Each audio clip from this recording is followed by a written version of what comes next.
very warm welcome to everybody who's joining us. For Janey and I, it's lovely to look at the list. I know we can't see you all, but we can see all your names. It's lovely to see so many familiar names who are joining us, so very welcome. And those of you who might be joining us for the first time, well, we're delighted that you're with us. So do settle in and enjoy a half an hour with the wonderful Janey. Just And the before wonderful Lou. just before I sort of introduce Janey and we get started, if anyone has just joined, so you are on listen only mode, so you can listen to Janey and I. And if you want to share any comments or questions, please do use the chat panel. I'll do my best to keep track of those as we go. It's quite possible we won't be able to bring all of those questions in, and it's still really helpful to see them and helpful for everybody else as well. And just to say, we are recording. So after the session today, we'll put the recording up onto our YouTube channel. So it'll be there as a resource for you beyond today. And if you haven't found the YouTube channel, there are a plethora of other webinars that are there, including some other ones that we've recorded with Janey. And can I just apologise, I've got a bit of a croaky voice today, so I'm going to do my best to keep it going for the next half an hour. Just so, saying she's hearing an echo, so if you're still hearing an echo, unless everyone else is, it might be your Wi-Fi your end, so it's probably best to log off and log back in. Is probably the easiest way that clears that. So just to introduce Janey, so those of you who are familiar to Catalyst 1.4 will also be familiar with the wonderful Janey. So Janey is a partner at Catalyst 1.4, a member of the faculty, and has been an executive coach for a long time. We won't say too much about that. Those of you who also know Janey will know that she is very well known for and passionate about supporting people with their confidence, both in her work as a coach, and in her life generally. It's pretty much impossible to come away from an encounter with Janey without experiencing how she supports people with their confidence. So I am delighted to be spending half an hour with Janey talking all about supporting people with confidence. Janey, what would you like to say just at the start of the session? I just say it's really lovely to be here again and talking about something I'm really passionate about. And just to say that I'm human as well. That when I saw, Liz and I were saying earlier, and we saw there was 155 people signed up for this, and I have to say there was a little frisson that sort of like, oh, that's a lot of people. And then I thought, oh, isn't that lovely? So many people are interested in this topic. That's really good. So just to say, we can have wobbles, and that's fine. So, yeah, good to be here. Thank you, Janey. So what we, those of you who are familiar with this, Janey and I've got a few questions that we've sort of are going to work our way through. We really do welcome some of your comments and observations and thoughts and questions as we go as well. And Janey, the place I thought I would start is what sparked this sort of passion for you, because it is such a fundamental part of your practice. I'm curious what the initial spark was. I mean, it's happened a long time ago. I did an MBA after I'd had kids as a way of sort of doing something, not sure what I was going to do and wanted to change career. I did an MBA, and one of the topics I chose was creative management. And on the creative management, they had a day workshop, and they have got various people along, and one of them was a master practitioner in NLP. And I just got really curious and interested, and I actually went to my first practitioner course when I was 8 months pregnant. Went to a 7-day course and came away really enthusiastic and passionate. Richard Bandler was one of the key people running it. And I just was like, wow. And everyone was like, what have you been doing? And I was like, I don't know what I'm learning, but wow, is it really good? And I feel great. So yeah, that's kind of how I got into it. And then I was very fortunate. I started working in the NLP world, and then moved into the corporate world, and kind of was successful at working with confidence. It kind of just grew because I was passionate about it, and then sort of built a bit of a reputation and HR at those point, it wasn't talent managers in those days. It was HR who would bring in coaches, and they brought me in, and I just love doing it. There's nothing better than working with someone who starts off going, oh, but and oh, I'm not that good at this, and oh, everyone does that, and by the end of it, they're going, yeah, do you know what? I can do this. I'm good at this, and that gives me such a thrill. So that's what makes me passionate about it. Mm. So Lovely, my thank you. history, yeah. I, I mean, those of us who know you well know, Janey, know how much NLP's informed your work.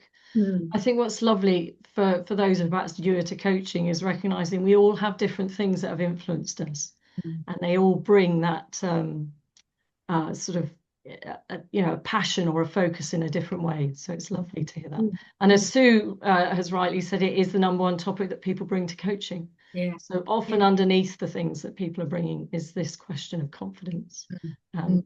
We are going to get into some practical things around supporting people with confidence. But before we do, Janey, I was curious for you, what's the mindset that you hold when you're supporting people with confidence?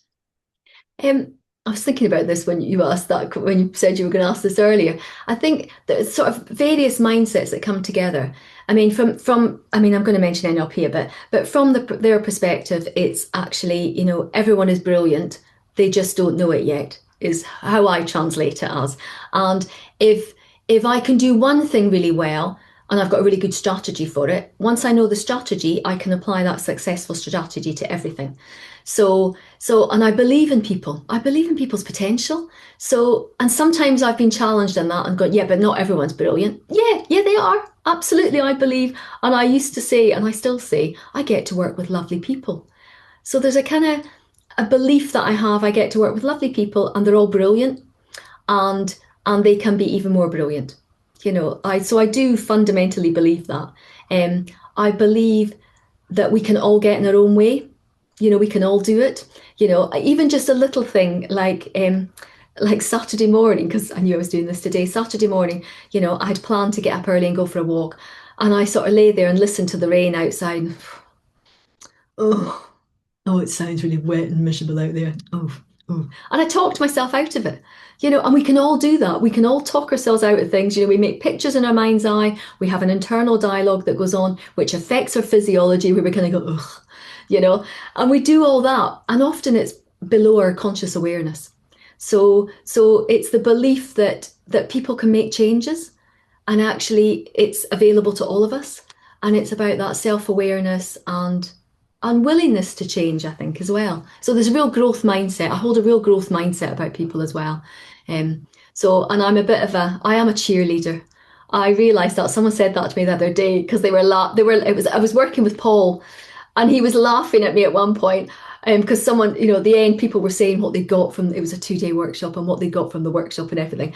And I was just like high-fiving people, going, yeah, well done, that's great. And he was just laughing. And I said, are you laughing at me? And he said, no, I'm just sharing your joy. It's a delight to see. And I thought, yeah, I believe in people. I think they're great and they can do amazing things. And it's not rose-tinted glasses. If we hold that belief for people before they've got it for themselves, I think that's really powerful. So I yeah, what else would I say? I made some notes to myself so I wouldn't go off at a tangent, because you know what I'm like, I like to talk. But I do see myself as being a bit of a detective as well. So I'm very curious about, how do you do what you do in things that you're doing really well, and then when you're not doing it really well. So I always talk about, my job is really easy if someone says, like, I don't know, say someone comes and they say, I want to be better at networking. Okay. And there's they'll have a whole physiology around it. They'll sort of go, and you say, so tell me about networking. They'll go, oh, you turn up and you have to make polite chit chat with people you don't know, and you feel really awkward. And they've got this whole mental world that talks about it. And I'll say, so when, what about with your mates and that? And what do you do? The colleagues you really enjoy working with, and they'll talk, and then they'll light up and they'll go, oh, that's different though. And I go, no. If you can do that there, then you can do it here. We just need to work out how you do it here and apply the same strategy to networking. It's just how you're thinking about it. And if we get you thinking about it differently, you will experience it differently and you will behave differently. So there's kind of that, a bit of a detective. How are you doing? How do you get the results you're getting? What are you saying to yourself? What images are you making in your mind's eye? What's your body language like? Is it sort of like, oh, if you're doing this, then I'm curious about what happened there. Tell me about what thought you had at that precise moment. Because that's, we talk about the iceberg, and there's so much that goes on below conscious awareness. And unless you work in this field, we're better at raising awareness in ourselves and others. But for other people, it's just like they'll say things, oh, that's just the kind of person I am. That's just the way I am. I've always been like this. And it's like, no, that's how you've been until now. You've got a choice though.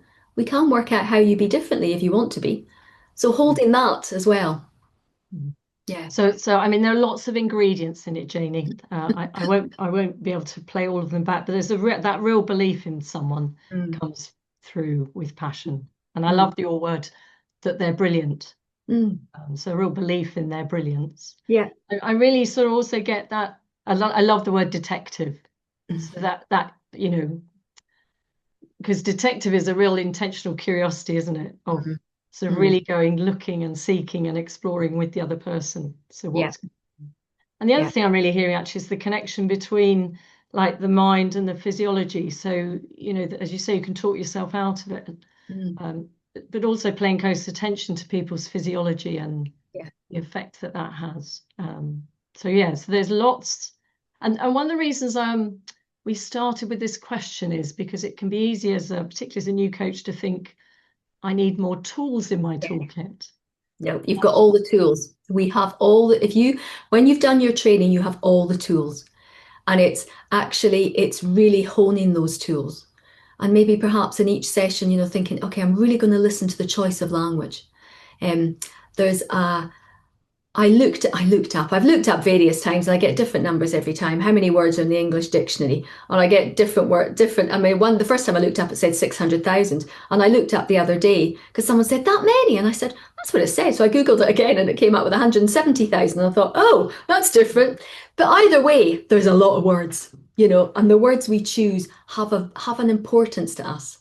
Often, especially a word that's got a bit of, I'm quite visual. So I kind of think about it as a bit like, sorry, background, the ticker tape that goes round on a trading floor. And some words, it's like when if it was someone's conversation was getting played around a ticker tape, there'd be some words that would be highlighted. Not all of them, but there'd be some words that have got a bit of meaning to attach to them. There's a choice behind it. I heard someone talk the other day about, and they were talking about building their brand, and then they said, about talking to people. Well, like senior leaders, they're all really busy and I don't want to be a burden. Now, that's exactly where I would go. If I'm working with them around their confidence, because that word is a loaded word. And they could write a whole essay. If you think about the metaphor of the iceberg, there's a whole amount of detail that sits below that one word. And if we can hear that word and stay with it longer and and how useful is it believing that word? And what might be another word? And starting to help them think about it because they don't realize. And that's the bit that sits below the surface that we want to raise. We want to raise that conscious awareness, and help them shift it. Because you can imagine if you think you're a burden, how does that play out? How's your physiology? You're probably a bit like, oh, sorry to bother you. Is it okay if are you, I know you're really busy and you'll be maybe a bit, well, I'm making up, a bit apologetic, and so that's how you show up. So how does that influence the conversation and the impact that you want to be having? Just from that one word. And also about if that's how you think, then, so your physiology, but you're also, your internal critic will probably rear its ugly head and there won't be much self-compassion there, and it'll be very tentative, and there's a whole thing, the behaviors, beliefs and assumptions that come from that one word. And if we're really paying attention as coaches, which we do, we all listen, but it's really picking up, what are the words? Sometimes there's only two words in a conversation that you could pick up and you could spend an hour working out, delving more deeply into what does that mean, how does that show up, think about being a burden. Stand up and walk into the room now believing you're a burden. What does that look like? How do you look? I often say to people, it's really interesting. I've observed over the years that, there's the work of Amy Cuddy, when she did the TED talk, and it's about, and my mind's gone completely blank at the moment, but it's like making yourself small and making yourself bigger. That's, and there's the whole, whether you agree or disagree, there's still something in her research. That shows that it influences our chemistry within our bodies, but it also how we show up, and people can see it and we can feel it.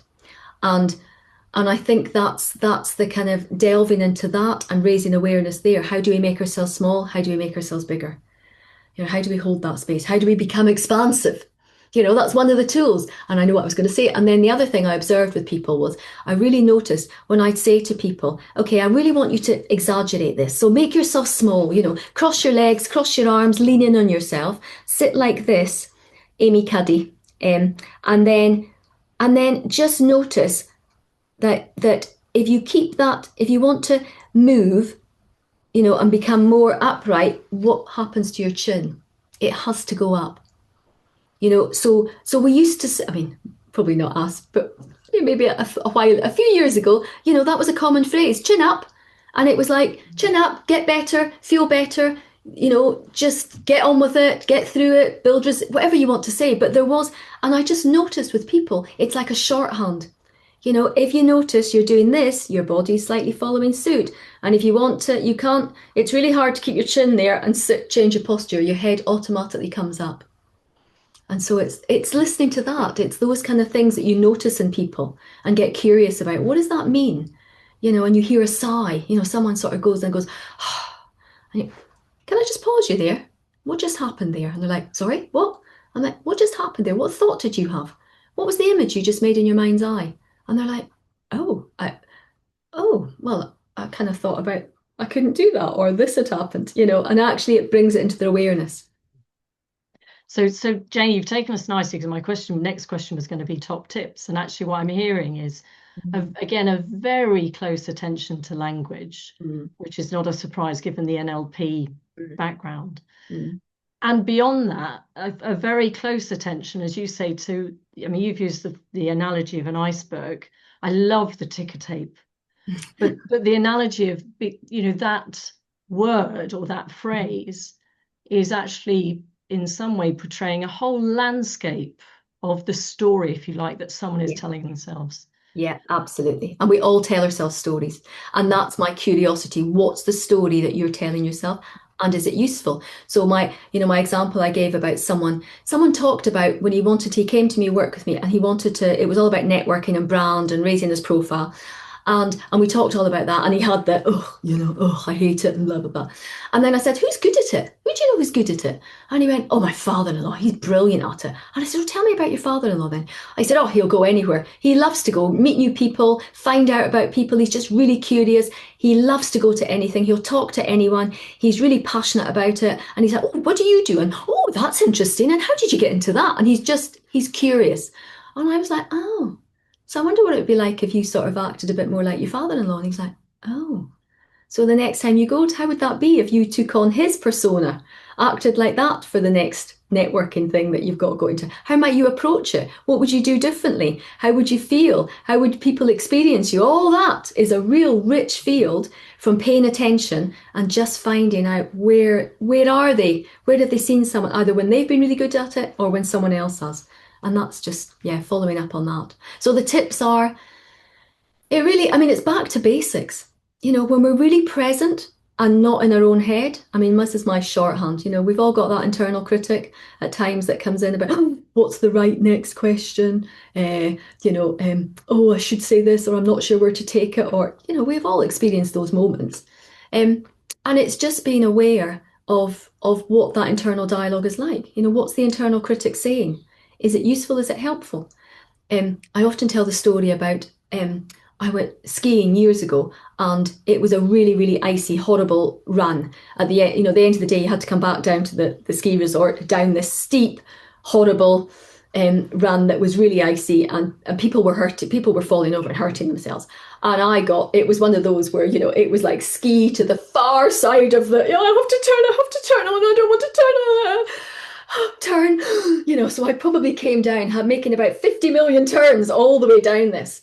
And it was the last day of the season. And then next year I went and I realized I was holding myself back. I mean, I'm not a brilliant skier, but I'm an okay skier. And I realized that was an overhang. There was no ice this year. And I realized that and thought, oh, that's interesting, isn't it? And I thought there's something my body's holding on to. It's icy, it's dangerous. We try to protect ourselves. So I sing.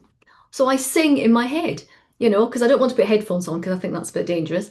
But I sing to myself. So pick a nice song that makes you feel good, sing that, gets you out of your head, gets you back into it, lets your body connect, and off you go again. So sometimes there's little things like that we can help people. What are you doing? What's the tone of voice when you're being self-critical? What kind of things do you say to yourself? Um, how do you catch that and raise your awareness around when you're saying that? Because often we're not aware of it. And I mean, my belief from coming from an NLP background is we do make pictures in our mind's eye, and often then we're not consciously aware of. And if I had a pound for every time I said to someone, so I wonder what picture you're making at the moment. And they're like, oh, I'm not. And I go, oh, okay. And if you were, what might it be? And I'll get in great detail. It's like the presentation, everyone's looking at me with a scowl going, who's she? That's the image you're making, which then feeds the internal dialogue, which then feeds the physiology. They're all interlinked, but it's actually where's the key we can help unlock that then will start to unpick it all, that gives them more agency to do something about it. So that's where we can sit by paying attention. So listening to someone's internal dialogue, what are you saying to yourself? Noticing shifts in their body language, noticing when they get energetic, notice when, and they can be slight, just a little slight movement. And it's like, oh, what happened there? What was going on there? And the choice of language they're using as well. So all of that, I think, is the three things. The other thing I'd say, I think our internal dialogue, we talk to ourselves a lot and everybody does it. I would say, I mean, I've been doing this for over 20 years. And I remember out of all that time, I've only had one client in all of that time. And I said to him about something about inner critic. And he was like, sorry? And I said, that voice that just sort of goes, oh, why did you say that? That was stupid. Why did you, blah, blah, blah. And he was like, sorry? And I was like, the inner dialogue that criticizes or, doubts yourself or judges yourself. And he went, why would you do that? That's really stupid. And I was like, yeah, you're right. It is really stupid. But he's the only one in that all that time who didn't have that. Was just, and actually, there's no coincidence. Actually, well, I presume he still is. I haven't seen him for a few years, but I presume he still is a multimillionaire. He built up his own business, and it was hugely successful, and he'd sold it for a huge amount of money. So it's interesting. I thought that's really interesting, isn't it? No critical internal dialogue, and he's hugely successful. And he attributed it to his mum, actually. He said she was always really positive, always look on the bright side. Sorry, is that enough detail? You can tell I'm passionate about this. Well, I think the thing that's really... And also, sorry, the one thing I wanted to come back to is self-compassion. Self-compassion is the antidote to inner critic. I mean, I know, Janey, from being your friend as well as your colleague, that you apply this to people around you every day. So I've been the recipient of some of your, sort of observations about things I might say, even subtle things. So I'm really hearing that, as you say, that detective around the words, the physiology, and that real attention to in the moment. You've said it a couple of times. What just happened? Where you just notice a subtle change in someone. So we've got about 6 minutes left, Janey. I am wondering if, I know, because some people, I mean, we do all like tools and models and things that are in our toolkit, and they are very helpful at times. I really want to emphasize what you've already said. Everybody has everything they need. But if there were some tools or models that you find yourself using more than others, what would you say? I refer to it as the wheel of confidence, and it's basically what I've just been saying. I really give that to people as a tool for them to start to build their own awareness. So it's the first thing that will shift will be our breathing. So if we've gone unresourceful in any way, and when we're not at our best, there will be a shift in our breathing. So our breathing will suddenly become up here. We'll get a bit more shallow, we'll notice that. And that's not where people tend to notice to begin with. So I talk about the negative spiral downwards. When you get into that moment where you either imagine that it's not going to go well, imagine you make a mistake, imagine someone say, whatever it might be, you've got that image in your mind's eye. The internal dialogue kicks in, and there's also that physiology, your body language that's attached to it. And that goes round into the results you're getting. So how you show up. Sorry, that goes into the behavior, and then that gives you the results you're getting. So the combination achieves the result. And it's getting really curious about it for yourself and noticing when you started to go into that. When that internal dialogue is really kicked in, what can you do? And it's starting to think, the question I always ask is, so what do you want in this? What would success look like for you? How would you know in your body? What would you see, hear, and feel? And that's different for every single person. Every person has a different image that will come to mind. It could be, I'll give a presentation and my boss will be smiling and nodding at the end. Or I give a presentation and some people are very internally focused and they'll just go, I'll just go, yeah, nailed that. Okay, so it's getting really curious beforehand. What is it that success means to you? What do you say to yourself? What do you hear other people saying to you? How does your body feel? There's a difference when you're going, yes, nailed that to, it is different. And we all do that differently, but there's definitely a posture, there's a open, upright posture when we're in a good place. And the internal dialogue often goes quiet. That's the thing that I've observed in people I've worked with. And it's really so noticing that you've gone into not a great resourceful place. So getting really curious and stopping and saying, what do I want here? What does success look like? What am I going to see, hear, and feel? And relief isn't an outcome. I'll feel relieved. Nah, you're not like that. That's not any good. Come on, what would you really feel? It's gone the best it could go. Tell me about it. And this is separate from, say someone's doing a presentation to the board. It's not about getting the board to sign off on it. Actually, if you walk out of the room sort of going, yes, it might be that actually the board said no. Actually, that's not the right proposal, but what we want is this. So let's have a more of a discussion about it, or let's do a bit more work on this. So it's still success, but it's not a tick box. Oh, I've done that. So it's kind of disentangling from that. It's about how you feel. So when you feel at your best, and it's really starting to get really clear about that. And I always tell my clients to keep a success journal. Real success, and notice what that feels like as well. So that you've got something when you're having I'm a bit nervous about doing this, reminding yourself. And I know one of your questions is going to be, what do I apply to myself? And actually, it changes constantly. So recently I went on holiday and I climbed up inside a tree, and it was like 40 or 50 feet off the ground. I would say that's not one of my things that I would normally do. And I just thought, I can do this. And I did it. And that is one of the things I'm really drawing on at the moment. If I'm feeling a bit of, like, and I think, I climbed to 50 feet. Go me. And lots of people didn't do it. And I did it. And that for me was a real achievement. So at the moment, I'm reminding myself of that. But it's your own things. What is it, your own internal, where you can just go, oh, I did that. And it'll just put you in a different headspace, because it's all about how we feel. It's about the state we create inside us. We can learn things, we can do things, we can have a growth mindset. I don't know how to do this yet. And we can learn and do all that, but it starts from internal. So if we feel good, we can do lots. Yeah. So a few things actually, I'm conscious we've got a minute left, Janey. So those who've done their training with us will recognise, I'm sure, in what you're saying. So wisdom with hindsight, that compelling future state, which you talked about, so powerful. We call it the be, do, have model. But again, that, what's going on in your head in terms of an inner belief or dialogue? How does that affect your physiology? What's the impact? And then, I love that bit at the end actually about, and that's the real sort of growth mindset, isn't it? Almost disconnecting the outcome from your confidence, because you say, you can't control the outcome, but you can control how you show up for it. So thank you. My is always a ballet dancer or a boxer, whichever of those appeals to you, because they both got real strength. They've both got in their own way poise, especially a lightweight boxer, but there's that. What's your metaphor that just means you're flexible, curious? Yeah, lovely. So there's a question about links to confidence wheel. So we won't be able to put it in here, I don't think, but is there any that you can point people to, Janey, just as we bring it to there's a really lovely little book, a Collins book, and it's about NLP made easy, which I don't think I've got on my desk at the moment because I gave it to someone.